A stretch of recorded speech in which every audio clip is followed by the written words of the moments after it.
നമസ്കാരം. ഇറാനെതിരെയുള്ള ആക്രമണങ്ങളിൽ നിന്ന് പിന്മാറാനുള്ള ഡൊണാൾഡ് ട്രംപിന്റെ തീരുമാനം വാഷിംഗ്ടണിൽ വലിയ ആശങ്കയ്ക്ക് വഴിവെച്ചിരിക്കുകയാണ്. അമേരിക്കയുടെ മിസൈൽ ഇന്റർസെപ്റ്റർ ശേഖരത്തിലുണ്ടായ കടുത്ത കുറവ് മുതലെടുത്ത് വ്ളാഡിമിർ പുടിനും ഷീ ജിൻപിങ്ങും യൂറോപ്പിലെയും ഏഷ്യയിലെയും ലക്ഷ്യസ്ഥാനങ്ങളിൽ ആക്രമണം നടത്താൻ സാധ്യതയുണ്ടെന്ന് ഉദ്യോഗസ്ഥർ മുന്നറിയിപ്പ് നൽകുന്നു. ഇറാനെതിരെ തുടർച്ചയായി നടത്തുന്ന ആക്രമണങ്ങൾ പേട്രിയറ്റ് ഇന്റർസെപ്റ്ററുകളുടെ US ശേഖരം അപകടകരമായ രീതിയിൽ ശൂന്യമാക്കുമെന്നും ഇത് മിഡിൽ ഈസ്റ്റിലുടനീളമുള്ള അമേരിക്കൻ സേനയുടെ സുരക്ഷയെ ബാധിക്കുമെന്നും ട്രംപിന്റെ മുതിർന്ന സൈനിക ഉപദേശകരും വൈസ് പ്രസിഡന്റ് JD വാൻസും അദ്ദേഹത്തിന് മുന്നറിയിപ്പ് നൽകിയതായി CNN റിപ്പോർട്ട് ചെയ്തു.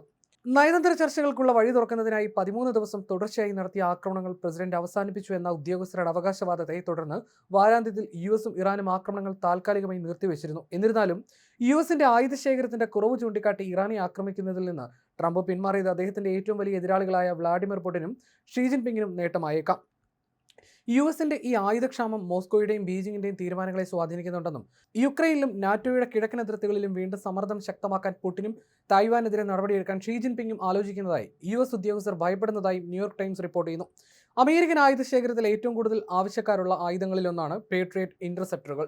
എന്നാൽ പശ്ചിമേഷ്യയിലും യുക്രൈനിലും ഇവ ഉപയോഗിക്കുന്നത്ര വേഗത്തിൽ ഉൽപ്പാദനം മുന്നോട്ട് കൊണ്ടുപോകാൻ സാധിക്കുന്നില്ല. കഴിഞ്ഞ കുറച്ചു മാസങ്ങളായി ഈ പ്രതിസന്ധി രൂക്ഷമാണ്.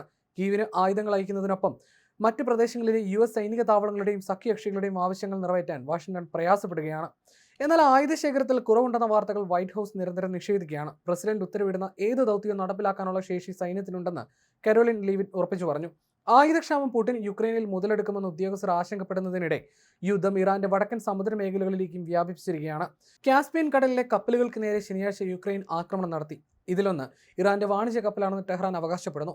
ആക്രമണത്തെ തുടർന്നുണ്ടായ സ്ഫോടനത്തിൽ ഒരു നാവികൻ കൊല്ലപ്പെടുകയും ഏതാനും പേർക്ക് പരിക്കേൽക്കുകയും ചെയ്തതായി ഇറാന്റെ വിദേശകാര്യ മന്ത്രാലയം അറിയിച്ചു. ശത്രുതാപരവും കുറ്റകരവുമായ ഈ നടപടിയിൽ പ്രതിഷേധിച്ച് ടെഹ്റാനിലെ യുക്രൈൻ ചാർജ് d'affaires-നെ ഇറാൻ വിളിച്ചു വരുത്തി. റഷ്യൻ യുദ്ധക്കപ്പലിനൊപ്പം ഇറാൻ ഉൾപ്പെടെ സൈനിക ചരക്കുകൾ കടത്താൻ ഉപയോഗിച്ച കപ്പലുകളെയാണ് തങ്ങളുടെ സൈന്യം ആക്രമിച്ചതെന്ന് സെലൻസ്കി പറഞ്ഞു. എന്നാൽ തങ്ങളുടേത് വാണിജ്യ കപ്പലാണെന്നും റഷ്യ യുക്രൈൻ യുദ്ധത്തിൽ തങ്ങൾ ഒരിക്കലും ഇടപെട്ടിട്ടില്ലെന്നും ടെഹ്റാൻ വ്യക്തമാക്കുന്നു.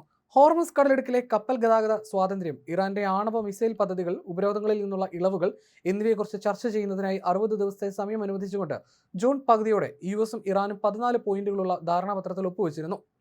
സ്വിറ്റ്സർലൻഡിൽ ആരംഭിച്ച ഈ ചർച്ചകൾ കടലിടുക്കിനെ ചൊല്ലിയുള്ള തർക്കങ്ങൾ കാരണം പെട്ടെന്ന് തടസ്സപ്പെടുകയും ഈ മാസം ഇറാൻ വാണിജ്യ കപ്പലുകളെ ആക്രമിച്ചതോടെ കരാർ പൂർണ്ണമായി തകരുകയും ചെയ്തു.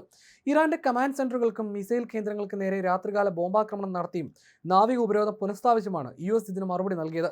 കാർക്ക് ദ്വീപിലേക്ക് പോകുന്ന ടാങ്കറുകൾ നിർവീര്യമാക്കാൻ ട്രംപ് US സേനയോട് ഉത്തരവിടുകയും കപ്പലുകൾ ആക്രമിക്കപ്പെടുന്ന ഓരോ തവണയും ഇറാന്റെ പാലമോ പവർ പ്ലാന്റോ തകർക്കുമെന്ന് ഭീഷണിപ്പെടുത്തുകയും ചെയ്തു. ഓരോ റൗണ്ട് ആക്രമണങ്ങൾക്കും അയൽ രാജ്യങ്ങളിലെ ഗൾഫ് രാജ്യങ്ങളിലുള്ള US താവളങ്ങൾക്ക് നേരെ വെടിയുതിർത്താണ് ഇറാൻ ഇതിനോട് പ്രതികരിച്ചത്. ഈ ആക്രമണങ്ങളിൽ കുറഞ്ഞത് 4 അമേരിക്കൻ സൈനികരെങ്കിലും കൊല്ലപ്പെട്ടിട്ടുണ്ട്. ഹോർമുസ് കടലിടുക്കിലൂടെയുള്ള കപ്പൽ ഗതാഗതത്തെക്കുറിച്ച് ഇറാനിയൻ, ഒമാൻ ഡെപ്യൂട്ടി വിദേശകാര്യമന്ത്രിമാർ തമ്മിൽ ടെഹ്റാനിൽ നടക്കുന്ന ചർച്ചകളിലാണ് ഇപ്പോൾ നയതന്ത്ര പ്രതീക്ഷകൾ നിലനിൽക്കുന്നത്. പോരാട്ടം താൽക്കാലികമായി നിലച്ചതിനോട് എണ്ണ വിപണി അനുകൂലമായിട്ടാണ് പ്രതികരിച്ചത്. കഴിഞ്ഞ ആഴ്ച ബാരലിന് $102 വരെ ഉയർന്ന ബ്രെന്റ് ക്രൂഡ് ഓയിൽ വില തിങ്കളാഴ്ച 7% ഇടിഞ്ഞ് $89 കഴിഞ്ഞ ഒരാഴ്ചയിലെ ഏറ്റവും കുറഞ്ഞ നിരക്കാണിത്.